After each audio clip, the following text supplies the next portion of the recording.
ஊழல் லஞ்சம் தெரிகிறது, தடுக்க முடியவில்லை, சகித்துக் கொள்வார். இவனை கொடுத்து பழகிக் கொள்கிறான்.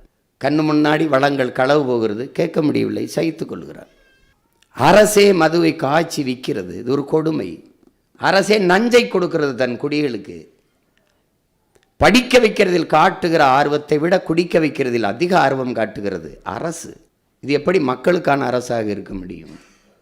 ஆனால் தெரிகிறது, எதிர்க்க முடியவில்லை, சகித்துக் கொள்கிறான். அவன் ஊழல் செய்கிறானே, யாரு செய்யவில்லை? அவன் லஞ்சம் பெறுகிறானே, யாரு பெறவில்லை? இப்படி பிள்ளைகளெல்லாம் குடிச்சு கெடுகிறார்களே, யாரப்பா குடிக்கவில்லை? இப்படி சொல்லி சொல்லி சொல்லி சொல்லி சகித்து கொள்வதில் தான் அடிமை நிலை உருவாகிறது. தொடர்ந்து சகித்து கொள்பவன் அடிமையாகிறான். இப்படித்தான் அடிமை பிறக்கிறான்.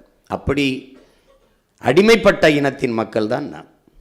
இறைமகன் இயேசு இறுதியில் அவரை சிலுவையில் அறைந்து ஈட்டியால் குத்தி கொல்லும்போது அவர் சொல்வார், என் தந்தையே, இவர்களை மன்னியுங்கள், என்ன செய்கிறோம் என்றே தெரியாது செய்து கொண்டிருக்கிறார்கள் என்று. அப்படி என் இன மக்கள் என்ன செய்கிறோம் என்றே தெரியாமல் செய்து செத்து போனார்கள், அடிமையாகி போனார்கள். அதிலும் கொடுமை, அடிமையாக வாழ்வதையே அருமையான சுதந்திரம் என்று கருதி கொண்டார்கள்.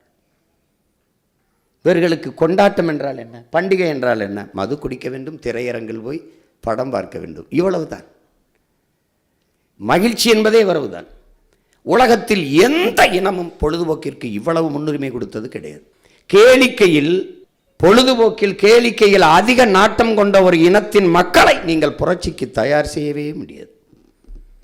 அந்த கூட்டத்தில் ஒரு புரட்சியை தயார் செய்து கொண்டு போய்கொண்டிருக்கிறோம் என்றால் அது சாதாரண வேலை கிடையாது. அது சாதாரண வேலை கிடையாது.